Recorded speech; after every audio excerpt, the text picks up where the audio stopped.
வணக்கம். இன்றைய முக்கிய செய்திகள். புதுச்சேரி மாநிலத்தில் நல்லாட்சி வார விழாவை ஒட்டி கிராமங்களை நோக்கி மக்கள் குறைதீர்ப்பு முகாம் வில்லியனூர் பிள்ளையார்குப்பம் அரசு உயர்நிலைப் பள்ளியில் நடைபெற்றது. துணைநிலை ஆளுநர் கைலாஸ்நாதன் சிறப்பு விருந்தினராக கலந்து கொண்டு பல்வேறு நலத்திட்டங்களின் கீழ் பயனாளிகளுக்கு நலத்திட்ட உதவிகள் வழங்கினார். மேலும் அங்கு அமைக்கப்பட்டிருந்த துறை சார்ந்த குறைதீர்ப்பு அரங்குகளை பார்வையிட்டார்.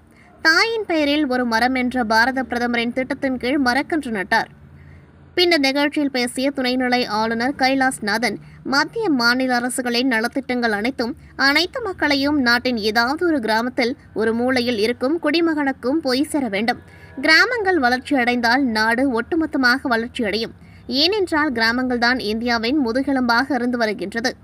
அரசு அதிகாரிகள் மக்கள் மத்தியில் நேரடியாக சென்று அவர்களுடைய குறைகளை கேட்டு தேவைகளை அறிந்து அதை தீர்த்து வைக்க வேண்டும் என்பதுதான் அதன் அடிப்படையான நோக்கம். அதிகாரிகள் களப்பணி செய்ய வேண்டும். மக்களை நேரடியாக சந்தித்து அவர்களுடைய குறைகள் தேவைகளுக்கு தீர்வு காண நடவடிக்கை எடுக்க வேண்டும். இந்த மக்கள் குறைதீர்ப்பு முகாமில் மூத்த குடிமக்கள், பெண்கள், குழந்தைகள் எல்லாரும் பயன்பெறும் விதமாக பல துறைகளை சேர்ந்த அதிகாரிகள் அந்தந்த துறை சார்ந்த மத்திய மாநில அரசு திட்டங்களை மக்களுக்கு தெளிவுபடுத்தும் முயற்சியை செய்கின்றனர். பிறப்பு இறப்பு சான்றிதழ் பதிவு, மருத்துவ பரிசோதனை, வங்கிக் கடன்கள், ரேஷன் அட்டை, சொத்து வரி, வருவாய்த்துறை சான்றிதழ் போன்ற பல தேவைகளை நிறைவேற்ற இங்கே ஒன்றாக வந்திருக்கின்றனர். மக்களிடம் குறை கேட்பதில் அதிகாரிகள் முழுமையான ஈடுபாட்டை காட்ட வேண்டும். அரசு நிர்வாகத்தின் மீது மக்களுக்கு இருக்கும் நம்பிக்கையை மேலும் உறுதிப்படுத்தும் விதமாக செயல்பட வேண்டும். பெஸ்ட் புதுச்சேரிக்கான வளர்ச்சி பாதையை நீங்கள் போட்டுத்தர வேண்டும். அப்பொழுதுதான் பாரத பிரதமரின் விக்சித் பாரத், வளர்ச்சி அடைந்த பாரதம் 2047 என்ற இலக்கை நோக்கி நாம் முன்னேறி செல்ல முடியும் என்று குறிப்பிட்டார். நிகழ்ச்சியில் ஆதி திராவிட நலத்துறை அமைச்சர் சாய் சரவணகுமார், தலைமை செயலர் சரத் சவுகான் உள்ளிட்ட துறை அதிகாரிகள், பொதுமக்கள் என அனைவரும் திரளாக கலந்து கொண்டார்கள். மக்களுக்கான தேவைகள் எல்லாம் டைரக்டாக கொடுக்கறதாக நாங்கள் முயற்சி பண்ணியிருக்கோம். நான் வில்லியனூர் தாலுக்காவில் வந்திருக்கேன். நாளைக்கு இன்னொரு தாலுக்காவுக்கு போகிறேன். 10 நாளைக்கு நம்ம கண்டினியூஸாக நம்ம வேலை பண்ணுறோம். இல்லை எல்லாம் மத்திய அரசாங்கம், ராஜ்ய சர்க்கார், ஸ்டேட் கவர்மெண்டோட எந்தெந்த ஸ்கீம் இருக்கோ அதெல்லாம் மக்கள் இன்னைக்கு ஒரு பெரிய கேம்ப் போட்டோம். அனிமல் ஹஸ்பண்ட்ரி வேக்சினேஷனுக்கு இதுக்காக இங்கே பக்கத்து கிராமத்துக்கு போகிறத விட இங்கேயே கேம்பில் போட்டோன்னா மக்களுக்கு வசதியாக இருக்கும். என்னோட மனசில் இருக்கிற இங்கே டைரி டெவலப்மெண்ட் உள்ள ஆகணும். புதுச்சேரி மாநிலத்துக்கு எவ்வளோ பால் தேவையோ அந்த பாலை புதுச்சேரியில் ப்ரொடியூஸ் பண்ணணும். அதுக்காக கோஆப்ரேட்டிவ் டைரி NDDP கூட நான் பேசிட்டு இருக்கேன். புதுச்சேரியில் 51வது மாநில அளவிலான கபடி போட்டி இந்திரா காந்தி உள் விளையாட்டரங்கில் தொடங்கி நடைபெற்று வந்தது. இப்போட்டியில் புதுச்சேரி, காரைக்கால், மாஹே, ஏனாம் ஆகிய பகுதிகளில் இருந்து 76 அணிகள் சார்பில் 100க்கும் மேற்பட்ட வீரர்கள் பங்கேற்று தங்களின் திறமைகளை வெளிப்படுத்தினர். பல்வேறு பிரிவுகளில் நடைபெற்ற போட்டிகளில் இறுதிப் போட்டி இன்று நடைபெற்றது. இறுதிப் போட்டியில் திருபுவனை வேலழகன் அணியும் மங்களம் சங்கர் ஃப்ரெண்ட்ஸ் அணியும் மோதின. இறுதிப் போட்டியை முதலமைச்சர் ரங்கசாமி, சபாநாயகர் செல்வம் ஆகியோர் துவக்கி வைத்து போட்டியை கண்டு ரசித்தனர். விறுவிறுப்பாக நடைபெற்ற இறுதிப் போட்டியில் திருபுவனை வேலழகன் அணி 41க்கு 13 என்ற செட் கணக்கில் மங்களம் சங்கர் ஃப்ரெண்ட்ஸ் அணியை வீழ்த்தி முதலிடம் பிடித்தது. தொடர்ந்து முதலமைச்சர் ரங்கசாமி முதலிடம் பிடித்த திருபுவனை வேலழகன் அணிக்கு பரிசு கோப்பையையும் 50,000 ரூபாய் ரொக்க பரிசும் வழங்கி பாராட்டினர். 2ஆம் இடத்தை பிடித்த மங்களம் சங்கர் ஃப்ரெண்ட்ஸ் அணிக்கு பரிசு கோப்பை மற்றும் 25,000 ரொக்க பரிசும், அதேபோல் 3வது இடம் பிடித்த சாய் ஸ்போர்ட்ஸ் கிளப் அணிக்கு பரிசு கோப்பை மற்றும் 20,000 ரூபாய் ரொக்க பரிசும் வழங்கினர். தொடர்ந்து 4வது இடம் பிடித்த YLC அணிக்கு பரிசு கோப்பை வழங்கப்பட்டது. இப்போட்டிகளுக்கான ஏற்பாடுகளை கபடி சங்கத்தின் தலைவர் விஜயராணி ஜெயராமன், சேர்மன் ஜெயராமன் தலைமையிலான குழுவினர் செய்திருந்தனர்.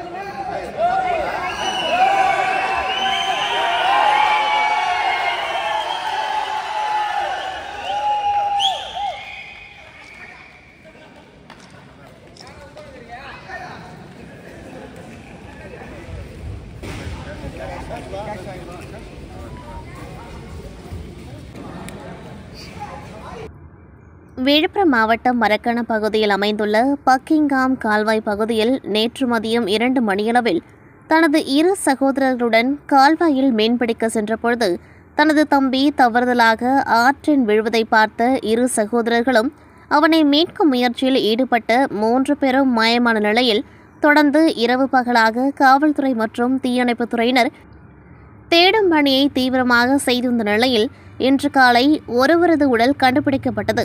இதனால் மரக்காண பகுதி மக்கள் பெரிதும் துயரத்தில் ஆளாகியுள்ளனர். மேலும் இருவரது நிலைமை என்ன ஆனது என்று இன்னும் தெரியவில்லை. அவர்களை தேடும் பணியும் தீவிரமாக நடைபெற்று வருகின்றது. காரைக்காலில் டிசம்பர் 19 மற்றும் 25 வரை காரைக்கால் மாவட்ட ஆட்சியர் மணிகண்டன் அறிவுறுத்தலின் பேரில் நல்லாட்சி வாரம் விழா நடத்தப்பட்டு வருகின்றது. இதன் ஒரு பகுதியாக காரைக்கால் நேரு நகரில் உள்ள அரசு கலை மற்றும் அறிவியல் கல்லூரி மற்றும் டாக்டர் மு. கலைஞர் கருணாநிதி பட்ட மேற்படிப்பு மற்றும் ஆராய்ச்சி மையத்தில் நல்ல நிர்வாக நடைமுறை முயற்சிகள் பற்றிய பட்டறை மற்றும் நிறுவன மேம்பாட்டு வேலைவாய்ப்புகள் பற்றிய மாநாடு நேற்று நடைபெற்றது. நிகழ்ச்சியை காரைக்கால் மாவட்ட ஆட்சியர் மணிகண்டன் கலந்து கொண்டு குத்துவிளக்கேற்றி துவக்கி வைத்து பேசுகையில், இன்றைய தலைமுறை இளைஞர்கள் மத்தியில் கவனமாக பேச வேண்டியுள்ளது. கல்லூரி மாணவர்களிடம் இன்றைய அரசியல் ஈடுபட ஆர்வம் உள்ளவர்கள் யார் என கேள்வி எழுப்பினர். அரசியலில் பெண்கள் ஈடுபடுவதற்கு ஆர்வம் அதிகம் உள்ளது. அரசியலில் இளைஞர்களை ஈடுபடுத்துவதற்கு பிரதமர் விருப்பப்பட்டு வருகின்றார். கல்லூரி படிப்புகளில் மாணவர்கள் படிப்பை மட்டும் கொள்ள வேண்டும். இல்லையென்றால் சமூகத்தில் எதிர்காலத்தில் யாருமே மதிக்க மாட்டார்கள். புதிய கல்விக் கொள்கையில் பல்வேறு தளர்வுகளை ஏற்படுத்தி வருகின்றது. இது தவிர மத்திய அரசு மாணவர்கள் உயர்கல்வி படிப்பதற்கு பல்வேறு தளர்வுகளை அரசு ஏற்படுத்துகின்றது. இதனை பயன்படுத்திக் கொண்டு திறன்களை வளர்த்துக் கொள்வதற்காக இளைஞர்கள் முன்னோக்கி வர வேண்டும். காரைக்கால் மாவட்டத்தை சேர்ந்த 2000 இளைஞர்கள் வேலைவாய்ப்பு வழங்க காரைக்கால் மாவட்ட நிர்வாகம் திட்டமிடப்பட்டுள்ளது. அடுத்த 2 மாதம் காரைக்கால் மாவட்ட மாணவர்களுக்கு மிக முக்கியமானது. இன்ஸ்டாகிராம் போன்ற சமூக வலைதளங்களில் இருந்து பள்ளி கல்லூரி மாணவ மாணவிகள் வெளிவர வேண்டும். காரைக்காலில் மென்பொருள் தொழில்நுட்ப பூங்கா கொண்டுவர முதற்கட்ட நடவடிக்கைகள் எடுக்கப்பட்டுள்ளன. காரைக்காலில் தொழில் முனைவோர் வர பல்வேறு இடையூறுகள் உள்ளனர். அதனை களைவதற்கு மாவட்ட நிர்வாகம் மூலம் நடவடிக்கைகள் எடுக்கப்பட்டுள்ளது. வளர்ச்சியடைந்த காரைக்கால் 2047 பெட்டி மூலம் பெறப்படும் அனைத்து மனுக்கள் மீது நடவடிக்கை எடுக்கப்படும். மற்ற மாவட்டங்களை விட காரைக்கால் வளர்ச்சி பெறும். இளைஞர்கள் அதிகமான புத்தகங்களை வாசிக்க வேண்டும். உயர்ந்த கருத்துக்களை நினைக்க வேண்டும். காரைக்கால் மாவட்டத்தில் உள்ள கல்லூரிகளில் பேராசிரியர்கள் தேவையை பூர்த்தி செய்ய மாவட்ட நிர்வாகம் மூலம் தேர்ந்தெடுக்கப்படும் உரிமைக்கான கோப்பு அரசின் ஒப்புதலுக்கு அனுப்பப்பட்டுள்ளது. விரைவில் நல்ல தகவல் கிடைக்கும் என்று இவ்வாறு அவர் கூறினார். புதுச்சேரி மாநிலம் காரைக்கால் அடுத்த திருநள்ளாறில் அமைந்துள்ள உலக பிரசித்தி பெற்ற ஸ்ரீ சனி பகவான் ஆலயத்தில் மார்கழி மாத தேய்பிறை அஷ்டமியை முன்னிட்டு ஸ்ரீ பைரவருக்கு சிறப்பு அபிஷேகம் நடைபெற்றது. ஸ்ரீ பைரவருக்கு மஞ்சள், பால், தயிர், சந்தனம் உள்ளிட்ட பல்வேறு திரவிய பொருட்களால் சிறப்பு அபிஷேகம் நடைபெற்றது.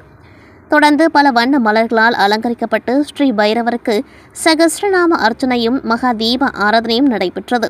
இதில் தமிழக அரசின் கூடுதல் தலைமை செயலர் ராதாகிருஷ்ணன் உள்ளிட்ட திரளான பக்தர்கள் பைரவரை தரிசனம் செய்தனர். திராவிட சிந்தனையாளர் இயக்கத்தின் சார்பாக தமிழர் தலைவர் தந்தை பெரியார் நினைவு நாள் அனுசரிக்கப்பட்டது. தமிழ் தேசியத்திற்கு தடைக்கல்லா படிக்கல்லா நூல் வெளியீட்டு விழாவில் திராவிட முன்னேற்றக் கழகத்தின் எதிர்க்கட்சித் தலைவர் சிவா, கழக பொருளாளர் செந்தில்குமார் எம்எல்ஏ, தலைமை பொதுக்குழு உறுப்பினர் சன் சண்முகம், மாணவரணி அமைப்பாளர் மணிமாறன் ஆகியோர் கலந்து கொண்டார்கள். நவீன முறையில் தோள்பட்டை மூட்டு மாற்று அறுவை சிகிச்சை அப்பல்லோ மருத்துவமனை அறிமுகம். மொத்தம் மக்கள் தொகையில் 15% பேர் தோள்பட்டை மூட்டு வலியால் அவதிப்பட்டு வருகின்றனர். இதில் குறிப்பாக சர்க்கரை நோயாளிகள் இந்த நோயால் பாதிக்கப்படுகின்றனர். இதற்காக அறுவை சிகிச்சை செய்தாலும் 70% மட்டுமே குணமடைய முடிகின்றது.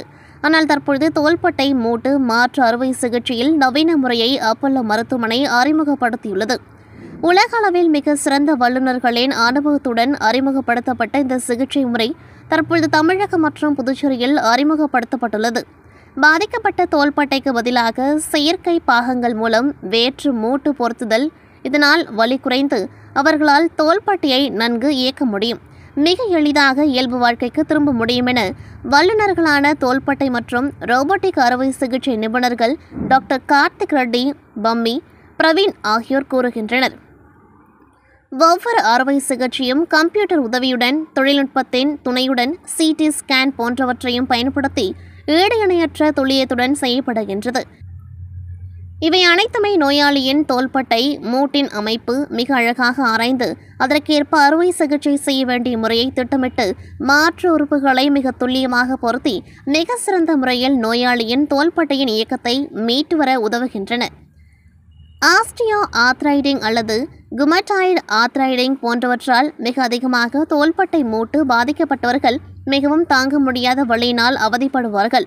தோள்பட்டை மூட்டு எலும்பில் சாதாரண சிகிச்சைகளால் சரி செய்ய முடியாத அளவு மிக சிக்கலான எலும்பு முறிவு ஏற்பட்டவர்கள், ஏற்கனவே செய்யப்பட்ட தோள்பட்டை அறுவை சிகிச்சையினால் பிரச்சனைகளை சந்திப்பவர்கள் அல்லது முன்பாகவே ஏற்பட்ட எலும்பு முறிவுகளினால் பாதிக்கப்பட்டவர்கள், அதனால் வலி மற்றும் தோள்பட்டையை குறைந்த அளவே இயக்க முடிதல், நீண்ட கால தோள்பட்டை வலி மற்றும் இறுக்கம் போன்றவற்றால் மிகவும் கஷ்டப்படுபவர்கள், மருந்து இயன்முறை மருத்துவம் மற்றும் மாசி போன்றவையினால் நிவாரணம் பெற முடியாதவர்கள், தோள்பட்டை மூட்டுகளை வலுவிழக்க வைக்கும் ரொட்டேட்டர் கஃப் காயங்களால் பாதிக்கப்பட்டவர்கள் ஆகியோருக்கு இந்த அறுவை சிகிச்சை பரிந்துரைக்கப்படுகின்றது.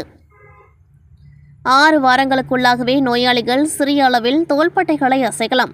மிகுந்த சிரத்தையும் இயன்முறை மருத்துவம் செய்வதன் மூலம் 3 முதல் 6 மாதங்களுக்குள் தமது வலியையும் முழு தோள்பட்டை இயக்கத்தையும் மீட்க முடியும் என மருத்துவர்கள் தெரிவித்தனர்.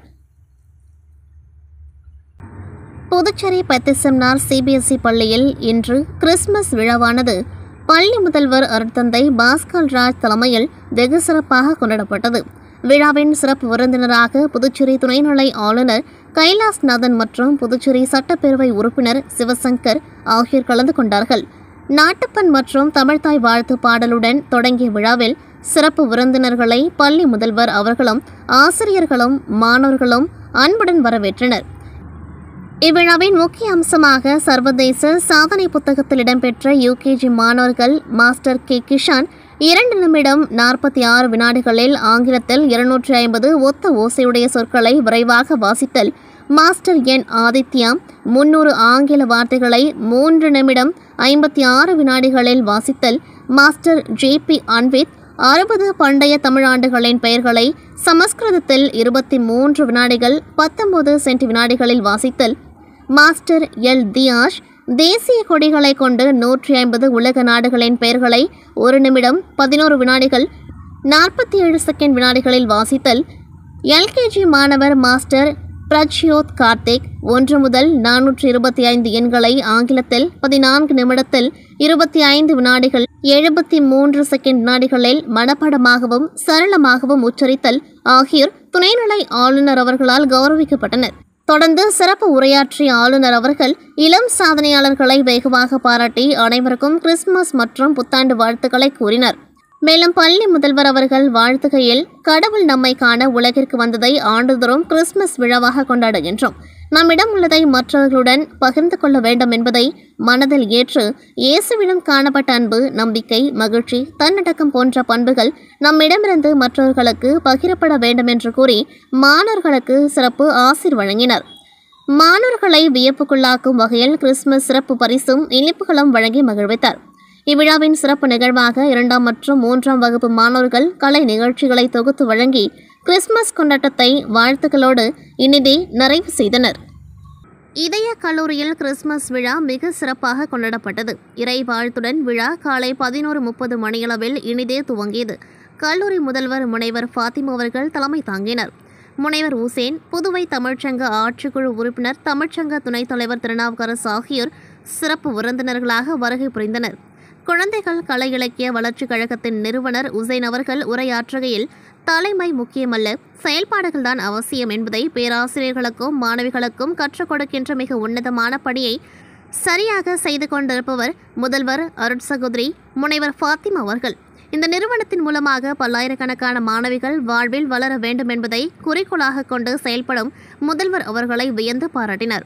ஔவையார், பாரதியார் போன்ற புலவர்கள், கவிஞர்களைப் போல எளிமையான நடையில் பல தமிழ் நூல்களை இயற்றியது மட்டுமின்றி பெண் கல்விக்கு வித்திட்டவர் துப்பை அடிகளார். நாம் என்றென்றும் அவருக்கு நன்றி மறவாமல் இருக்க வேண்டும் என்று மாணவிகளுக்கிடையே கேட்டுக்கொண்டார். வள்ளலார் போன்ற உன்னதமானவர்கள் வாழ்ந்தது போல பிறர் வாட மனம் பொறுக்காம மனிதத்தை இம்மனு உலகில் வித்திட்டவர் இயேசு கிறிஸ்து. அவர் வழியை பின்பற்றி வாழ வேண்டும் என கூறி கிறிஸ்துமஸ் வாழ்த்துக்களையும் புத்தாண்டு வாழ்த்துக்களையும் அனைவருக்கும் கூறி தனது உரையை திருநாவுக்கரசு அவர்கள் நிறைவு செய்தார். இதில் சிறப்பு அழைப்பாளர்களாக தினமலர் நிருபர்கள் சத்யா, புருஷோத்தமன், விடுதி காப்பாளர் அருட்சகோதரி ரஞ்சிதம், அருட்சகோதரி கிறிஸ்பின் மேரி ஆகியோர் வருகை புரிந்தனர். நிறுவனர் தந்தை துபி அடிகளார் பற்றி காவியம் இயற்ற வேண்டுமென்று உசேன் ஐயா அவர்களிடம் முதல்வர் அவர்கள் கேட்டுக்கொண்டார். அன்பையும் பகிர்தலையும் வாழ்வில் நோக்கமாக கொண்டு வளர வேண்டுமென்று மாணவிகளுக்கு எடுத்து கூறி கிறிஸ்துமஸ் வாழ்த்துக்களையும் புத்தாண்டு வாழ்த்துக்களையும் கூறினர். அனைவருக்கும் கேக் வழங்கப்பட்டது. போட்டிகளில் வெற்றி பெற்றவர்களுக்கு பரிசுகள் வழங்கப்பட்டன. இதில் கலை நிகழ்ச்சிகளுடன் விழா இனிதே நிறைவு பெற்றது. இத்துடன் செய்திகள் நிறைவடைகின்றது. நன்றி, வணக்கம்.